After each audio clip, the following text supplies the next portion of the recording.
चला तर या ठिकाणी आपल्याला माहित आहे की गव्हर्नमेंटनं 2023 ला जसा पहिला टप्पा काढला होता सरळ सेवेचा म्हणजे भरतीचा, आणि तसाच दुसरा टप्पा सुद्धा त्यांनी डिक्लेअर केला होता, आणि त्यानुसारचे नोटिफिकेशन आपल्याला आता हळूहळू सर्व एक्झामचे मिळत जातील. तर आपल्या सर्वांसाठी अतिशय आनंदाचं म्हणजे बाब ही आहे की अन्न आणि औषध प्रशासन विभाग यांनी 10,846 जागा ह्या डिक्लेअर केलेल्या आहेत.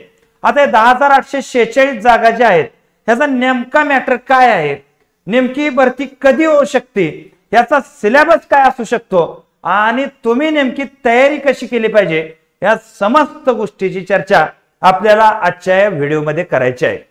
तर पहिल्यांदा तुम्हाला मी काय मुद्दे सांगतो ते लक्षात घ्या.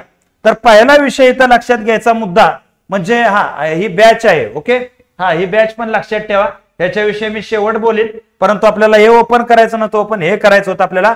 तर मुद्दा बघा, तर पहिला अन्न आणि औषध प्रशासन विभागाच्या 10,846 जागा भरायच्या आहेत. आता या 10,846 जागा त्यातल्या काय जागा अशा आहेत आतापर्यंत गव्हर्नमेंटची कडे पद पण नव्हती, ही पदही नव्यानं तयार केली जाणार आहेत. दुसरा मुद्दा, काय जागा अशा आहेत की गेल्या 20 वर्षापासून भरलेल्या नव्हत्या, आणि काय जागा आहेत ज्या दरवर्षी रेग्युलर भरल्या जातात. तर या सर्व पद एकत्रित मिळून 10,846 पद आहेत. यामध्ये तुम्हाला सांगतो की जसं की आपण पाहतो ऍग्रिकल्चर वाले विद्यार्थी आहेत, त्यांना अगोदर संधी नव्हती काय पोस्ट मध्ये, जसं की अन्न औषध प्रशासन विभाग आहे, अतिरिक्त आयुक्त आहे, त्याला अगोदर आपण पाहतो की बी फार्मसी वाले किंवा BMS वाले आणि MBBS वाले पात्र होते, पण आता नवीन मध्ये BHMS वाले पात्र केले, ऍग्री वाले पात्र केले. त्यानंतर अशी काय पद आहेत की जसं की औषध निरीक्षक, त्याला जनरल ग्रॅज्युएट विद्यार्थी अगोदर पात्र नव्हते, परंतु मागच्या काही वर्षापासून जनरल बेसिक ग्रॅज्युएशन वाले विद्यार्थी सुद्धा पात्र याला व्हायला लागलेले आहेत. म्हणजे लक्षात घ्या, भले टेक्निकलचा अभ्यास तुम्हाला करावा लागणार आहे, परंतु त्याच्याबरोबर पात्रताही मोठ्या प्रमाणात वाढवण्यात आलेल्या आहेत. म्हणून ही जी पद आहेत ह्या पदामध्ये तुम्हाला सांगतो, तुम्ही 10वी असाल तरी सुद्धा या ठिकाणी विद्यार्थी निवांत राहू शकतात, का तर 10वी साठी काय पद ह्यात आहेतच आहेत. त्याला काय डायरेक्ट डिपार्टमेंटचं पद मिळणार नाही, तर शिपाई वगैरे अशी पद आहेत. त्यानंतर 12वी सायन्स आहे, त्यांच्यासाठी सुद्धा चांगल्या प्रकारची पद आहेतच आहेत. त्याच्याबरोबर आपण पाहतो D फार्मसी वाले आहेत, त्याच्याबरोबर आपण पाहतो B फार्मसी वाले आहेत, त्याच्याबरोबर आपण पाहतो ऍग्री वाले आहेत, त्याच्याबरोबर जनरल पदवीधर आहेत. अशा सर्वांसाठी ह्या 10,000 कोणते ना कोणते तरी पोस्ट असणार आहे. आता यात अजून एक मुद्दा लक्षात घ्या की यातली सगळीच पद सरळ सेवेची आहेत का नाही. यामध्ये तुम्हाला सांगतो 670 औषध निरीक्षक, त्यानंतर ही जी 175 250 पद आहेत, ही पद जी आहेत ही पद MPSC ची पद आहेत. ही MPSC मार्फत भरली जाणारी पद आहेत, राज्य सेवेमार्फत पद भरलं जाणार पद आहे. जसं आता यात 900 अन्न सुरक्षा अधिकारी आहेत, आता एक गट ब च पद आहेत. आता MPSC पद राज्य सेवेत जात नाही आणि कंबाईन मध्ये कुठं नाव नाही, तर असं काय पद सरळ सेवेत नेतात का MPSC मध्ये ठेवतात, हा पुढचा प्रश्न आहे. तर बाकीची पद आहेत जसे 297 वरिष्ठ लिपिक, त्यानंतर तांत्रिक सहाय्यक औषध, ह्याच्यासाठी 6,180 पद आहेत. बघा ही जवळजवळ तुम्हाला सांगतो ही टेक्निकलची 6,180 पद आहेत.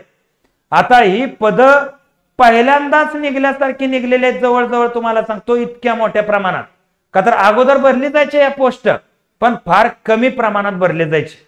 आणि याला एक बेसिक मुद्दा तुम्हाला सांगतो, याचा बेसिक सिलेबस काय राहतो हा विषय लक्षात घ्या. का तर याचं जे टेक्निकल आहे ना, जसं याला टेक्निकलचा पेपर राहणार आहे 40% टेक्निकल, ह्याला टेक्निकलचे काय पेपर राहणार आहेत, पण बेसिक सब्जेक्ट हे जे आपण पाहतो 60% याला राहणार आहेत, आणि बाकीचे लिपिक वगैरे यांच्यासाठी तर 100% हा सिलेबस असतो. की बेसिक तुम्हाला तयारी काय लागते, तर बेसिक GS GK ची तयारी, MPSC सोडून MPSC सोडून बाकी 6,000 पदांसाठी GS GK बेसिक पद्धतीने पाहिजे. गणित बुद्धिमत्ता तुमच्याकडे पाहिजेच पाहिजे, मराठी पाहिजे आणि इंग्रजी पाहिजे. हे बेसिक विषय असतील तर महाराष्ट्रातली कोणतीही परीक्षा याचा बेस आहे हा, हिथूनच त्याची सुरुवात होती, आणि ही तयारी तुमची असावीच लागते. हा पहिला मुद्दा याचा लक्षात ठेवा. आणि तसं तयारी करायची असेल तर आपली बॅच आहे 1499 लाईव्ह प्लस रेकॉर्डेड. आणि आपले फीडबॅक बघायचे असतील तर तुम्ही आपला टेलिग्रामला जा किंवा आपले ऍप ज्यांनी घेतलंय त्याचे नंबरही तुम्हाला पाहिजे असेल देतो, तिथून फीडबॅक घ्या. जे रिझल्ट आले तिथूनही घ्या. तुम्हाला माहित आहे की आपल्याकडे या ठिकाणी शिकवण्याच्या बाबतीत महाराष्ट्रामध्ये जोड नाही अशा फॅकल्टी वर्ग आपल्याकडे असतो, हे तुम्हाला माहिती आहेच आहे.